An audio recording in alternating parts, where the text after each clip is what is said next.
দ্বাদশ শ্রেণীর পাঠ্যক্রমে আমাদের যেমন এই পশ্চিমবঙ্গের সাহিত্যিকদের রচনা পড়তে হবে, তেমনি ভারতের অন্যান্য প্রদেশের সাহিত্যিক, এমনকি ভারতের বাইরে পৃথিবীর নানান দেশের নানান ভাষার সাহিত্যিকদের রচনা পড়ার একটি বিভাগ আমাদের পাঠ্যক্রমে রয়েছে। সেই বিভাগের অন্তর্গত ভারতীয় সাহিত্য এই পর্যায়ে যার গল্প আমাদের পড়তে হবে তিনি হলেন কর্তার সিং দুগ্গাল। তাঁর লেখা অলৌকিক বলে একটি গল্প আমাদের পাঠ্যক্রমে রয়েছে। কর্তার সিং দুগ্গাল বর্তমান পাকিস্তানের রাওয়ালপিন্ডি জেলার ধামালে জন্মগ্রহণ করেন 1917-তে। তিনি 1942-এ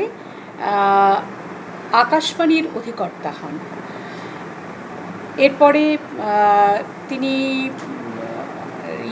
ন্যাশনাল বুক ট্রাস্টের অধিকর্তা হয়েছিলেন, যোজনা কমিশনের উপদেষ্টা হয়েছিলেন, নানান পদ অলঙ্কৃত করেছেন। সাহিত্য রচনার জন্য তিনি সাহিত্য একাডেমি, গালিব পুরস্কার, এমনকি পদ্মভূষণ পুরস্কারও পেয়েছিলেন। তিনি মূলত পাঞ্জাবি ভাষাতে সাহিত্য রচনা করেছেন, তার মাতৃভাষা পাঞ্জাবি। এছাড়া উর্দু, ইংরেজি ইত্যাদি ভাষাতেও তিনি সুপণ্ডিত ছিলেন, ফলে এই সমস্ত ভাষাতেও তিনি সাহিত্য রচনা করেছেন। তার দুটি কাব্যগ্রন্থ সংকলন, তাঁর 24টি ছোট গল্প সংকলন, 10টি উপন্যাস, প্রবন্ধের বই, সাহিত্য সমালোচনা ইত্যাদি বহু সাহিত্য রচনা ভারতবর্ষের সাহিত্যকে সমৃদ্ধ করেছে। আমরা কর্তার সিং দুগ্গালের অলৌকিক নামে গল্পটি পড়ব। অলৌকিক, লৌকিক মানে হচ্ছে যা লোকায়ত, অর্থাৎ এই পৃথিবীতে বাস্তবে যার অস্তিত্ব রয়েছে তা হলো লৌকিক, আর বাস্তবে যার অস্তিত্ব নেই তা হলো অলৌকিক। আমরা দেখি নামকরণ কিভাবে এই গল্পটিতে সার্থক হয়ে উঠছে। তারপর গুরু নানক ঘুরতে ঘুরতে এসে পৌঁছলেন হাসান আবদালের জঙ্গলে। ভয়ানক গরম পড়েছে, গনগনে রোদ, চারিদিক শুনশান, পাথরের চাঁই, ধুধু বালি, ঝলসে যাওয়া শুকনো গাছপালা, কোথাও একটা জনমানুষ নেই। তারপর কি হলো মা? আমি কৌতূহলী হয়ে উঠি। গুরু নানক আত্মমগ্ন হয়ে হেঁটে যাচ্ছেন। হঠাৎ শিষ্য মর্দানার জল তেষ্টা পেল, কিন্তু জল কোথায়? গুরু বললেন, ভাই মর্দানা, সবুর করো, পরের গায়ে গেলেই পাবে। কিন্তু তার কাকুতি মিনতি শুনে গুরু নানক দুশ্চিন্তায় পড়লেন। অনেক দূর পর্যন্ত জল পাওয়া যাবে না, অথচ সে বেগে বসলে সবাইকেই ঝক্কি পোয়াতে হবে। গুরু বোঝানোর চেষ্টা করলেন, দেখো মর্দানা, কোথাও জল নেই, খানিকক্ষণ অপেক্ষা করো, এটাকে ভগবানের অভিপ্রায় বলেই মেনে নাও। মর্দানা তবু নড়তে রাজি নয়, সেখানেই বসে পড়ে। এগোবার আর উপায় নেই।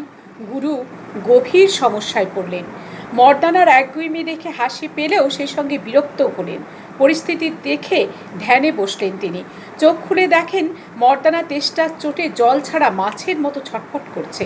সদ্গুরু তখন ঠোঁটে হাসি ফুটিয়ে বললেন, ভাই মর্দানা, এখানে পাহাড়ের চূড়োয় বলি কান্ধারী নামে এক দরবেশ কুটির বেঁধে থাকেন, ওর কাছে জল পেতে পারো। এ তল্লাটে ওর কুয়ো ছাড়া আর কোথাও জল নেই। গুরু নানক, আমরা সবাই জানি, শিখ ধর্মের প্রবর্তক ছিলেন গুরু নানক। সেই গুরু নানক একদিন ঘুরতে ঘুরতে এসে পৌঁছলেন হাসান আবদারের জঙ্গলে। বর্তমান পাকিস্তানে অন্তর্ভুক্ত এই হাসান আবদারের জঙ্গল। সেখানে এখন পাঞ্জা সাহেব বলে একটি তীর্থস্থান রয়েছে, যেখানে অসংখ্য ধর্মগুরু শিখেরা সমবেত হন বৈশাখী পূর্ণিমার তাদের উৎসবে। সেই হাসান আবদারের জঙ্গলে গুরু নানক ঘুরতে ঘুরতে একদিন এসে পৌঁছেছে। তখন গ্রীষ্মকাল, ভয়ানক গরম পড়েছে, চারদিকে গনগনে রোদ, নির্জন চারদিক। আর সেখানকার যেমন প্রকৃতি খুব রুক্ষ, তাই পাথরের চায়, ধুধু বালি, ঝলসে যাওয়া শুকনো গাছপালা, একে গরম তাই রুক্ষ প্রকৃতি। কোথাও একটা জনমানুষ দেখা যাচ্ছে না। এটি লেখকের মা লেখককে গল্প বলছেন, গুরু নানকের গল্প। তাই লেখক তারপর জিজ্ঞেস করছেন মাকে, তারপরে কি হলো মা? তো মা সেই গুরু নানকের গল্প আবার বলছেন যে গুরু নানক এক মনে হেঁটে যাচ্ছেন, আত্মমগ্ন হয়ে, মানে একেবারে এক মনে একাগ্র হয়ে হেঁটে যাচ্ছেন।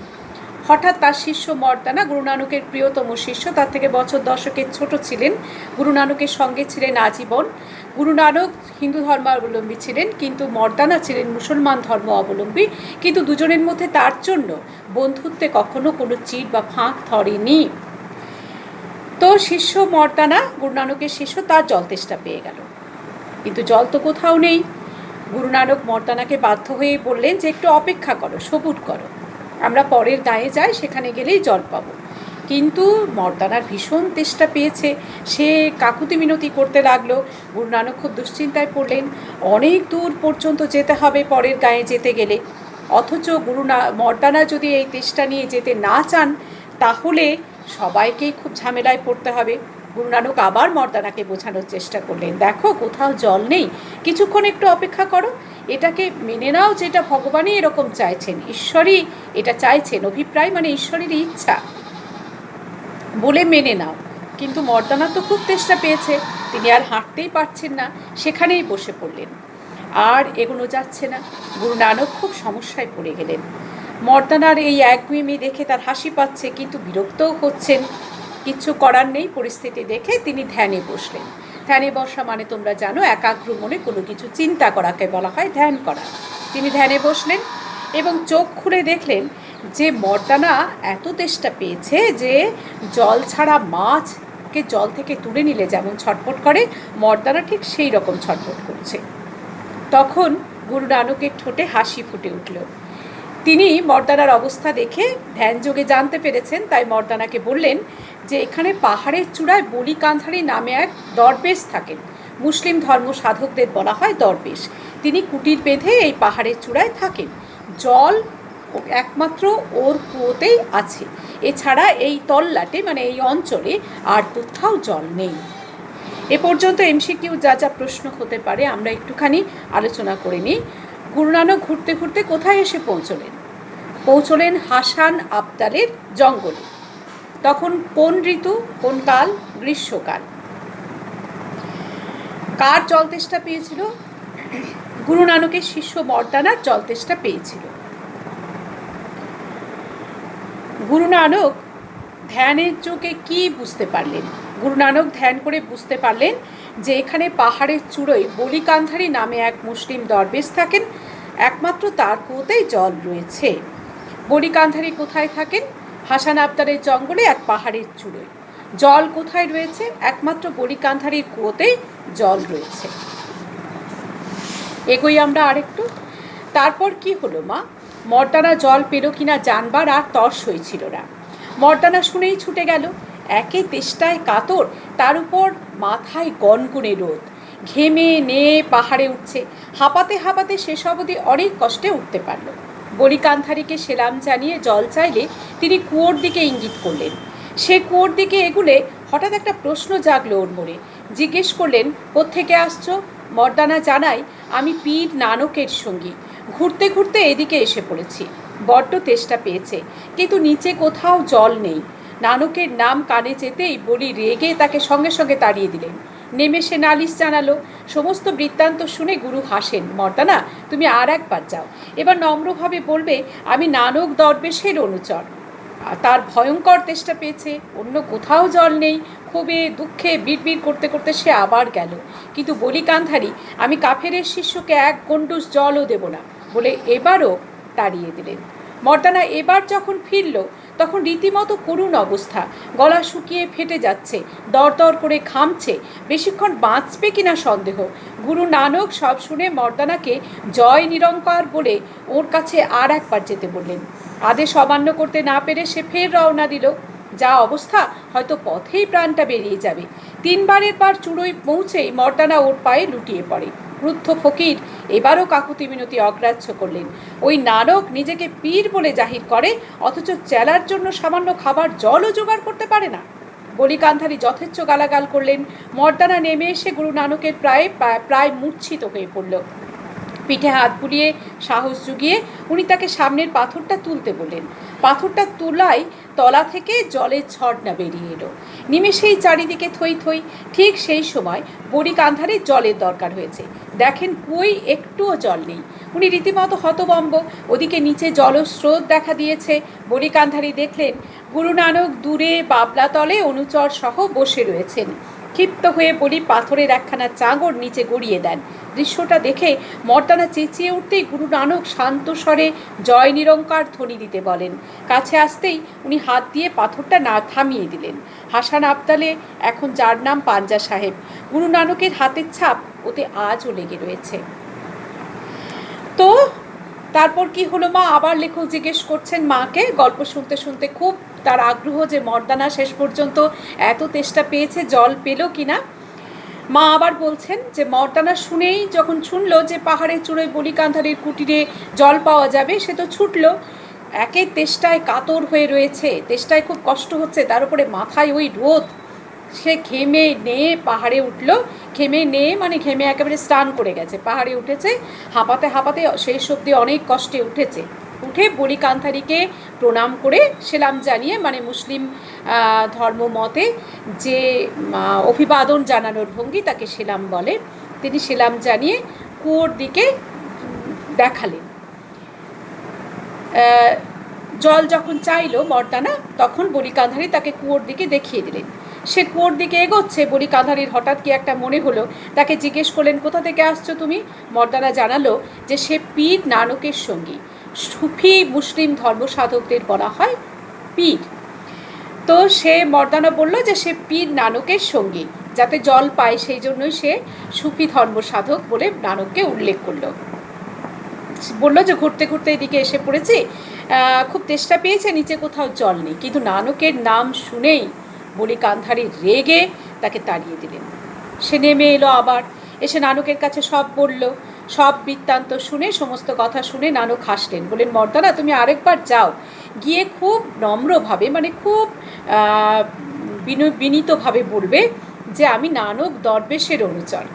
দরবেশ আগেই বলেছি মুসলিম ধর্ম সাধক, পীর বলে হলো না, এবার দরবেশ বললে যদি বলি কান্ধারীর মন গলে। তো বললেন যে নানক দরবেশের অনুচর বলবে। খুব তেষ্টা পেয়েছে, কোথাও জল নেই, ফলে ক্ষোভে দুঃখে আবার সে বিড়বিড় করে গজগজ করতে করতে আবার উপরে উঠল। বলি কান্ধারী এবারও তাকে বলল যে কাফেরের শিষ্যকে আমি এক গণ্ডুস, হাতের অঞ্জলিতে যেটুকু জল ধরে তাকে বলে গণ্ডুস, সেইটুকু জলও আমি তাকে দেব না। কাফের বলতে বিধর্মীকে মুসলিম ধর্ম সাধকরা কাফের বলে উল্লেখ করেন। নানক যেহেতু শিখ ধর্মের প্রবর্তক, তাই বলি কান্ধারী তাকে কাফের বলে বললেন তার শিষ্যকে আমি জল দেব না। আসলে বলি কান্ধারী ছিলেন প্রচণ্ড রক্ষণশীল একজন ধর্ম সাধক। বিধর্মীকে অত্যন্ত ঘৃণা করতেন তিনি। ধর্মের মূল কথাটাই তার অজানা ছিল, যে সব মানুষ সমান, ঈশ্বর এক, সেটা তার জানা ছিল না। ফলে তিনি তাড়িয়ে দিলেন, বললেন কাফেরের শিষ্যকে জল দেব না।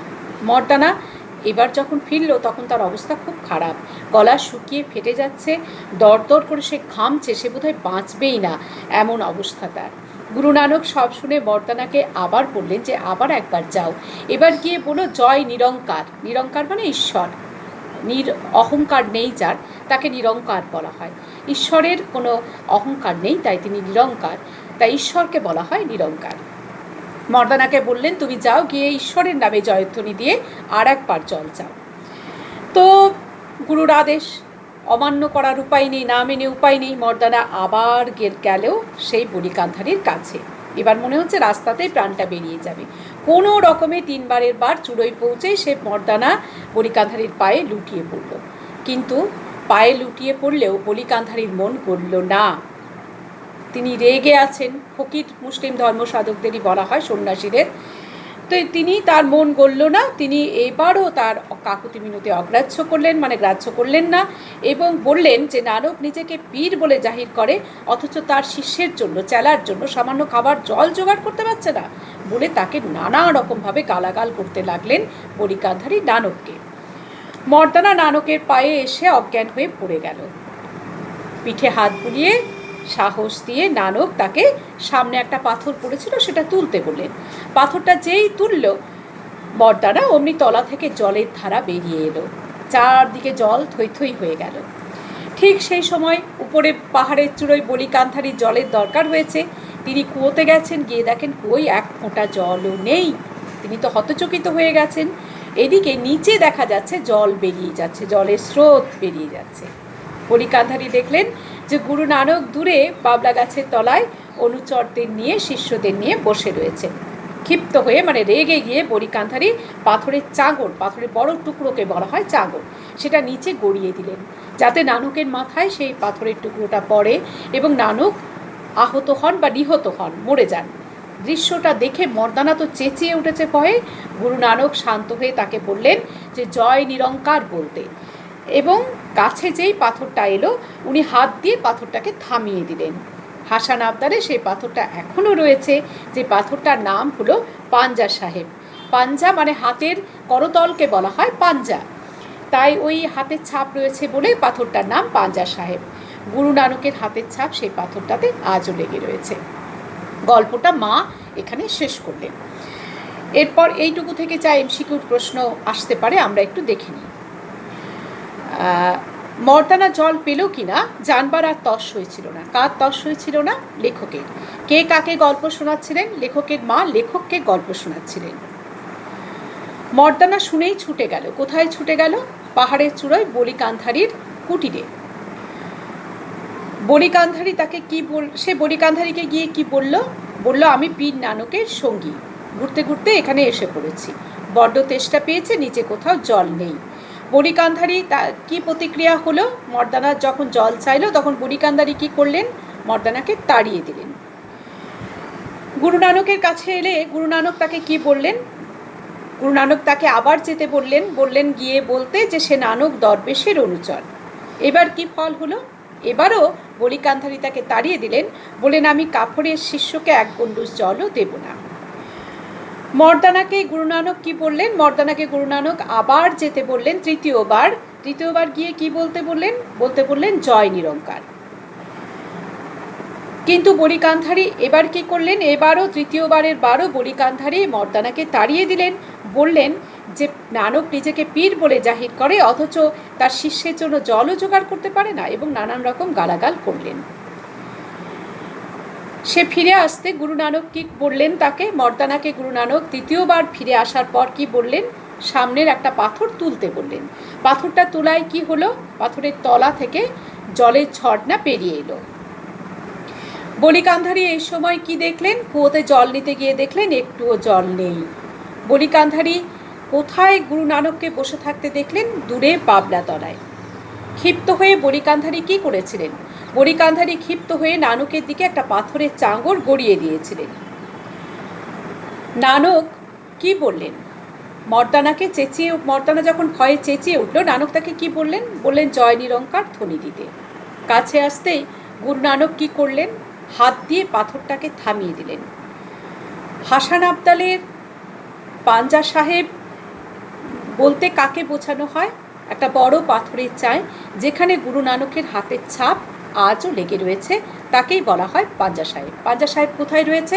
পাঞ্জা সাহেব রয়েছে হাসান আবদালের জঙ্গলে। এ পর্যন্ত এমসিকিউ প্রশ্ন এই।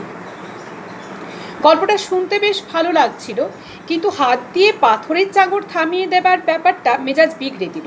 এ কি আদৌ সম্ভব? একটা মানুষ কিভাবে পাথরের চাঙড় থামিয়ে দেবে? ওতে কিনা আজও হাতের ছাপ লেগে আছে। বিশ্বাস হলো না। মনে হয় পরে কেউ খোদাই করেছে। মার সঙ্গে তর্ক শুরু করি। পাথরের তলা থেকে জল বেরিয়ে আসার ব্যাপারটা মেনে নেওয়া যেতে পারে, বৈজ্ঞানিক পদ্ধতিতে জলের উৎস আবিষ্কার করা যেতে পারে, কিন্তু পাহাড় থেকে গড়িয়ে পড়া চাঙড় হাত দিয়ে থামিয়ে দেওয়া কিছুতেই বিশ্বাস হলো না। মুখের ভঙ্গিতে মনের ভাবটা ফুটে ওঠায় মা চুপ করে গেলেন। গড়িয়ে পড়া পাথর কিভাবে থামবে? গল্পটা মনে পড়লেই হাসি পেত। গল্পটা বার কয়েক গুরুদ্বারাতেও শুনেছি, কিন্তু এই ব্যাপারটাতে সবসময়ই মাথা বাঁকিয়েছি, এটা অসম্ভব। গল্পটা আমাদের স্কুলে শোনানো হলো। পাথরের ব্যাপারটা নিয়ে মাস্টারমশাইয়ের সঙ্গেও তর্ক করলাম। যারা পারে তাদের পক্ষে মোটেই অসম্ভব না বলে উনি আমাকে চুপ করিয়ে দিলেন। তবু বিশ্বাস হলো না। পাথরের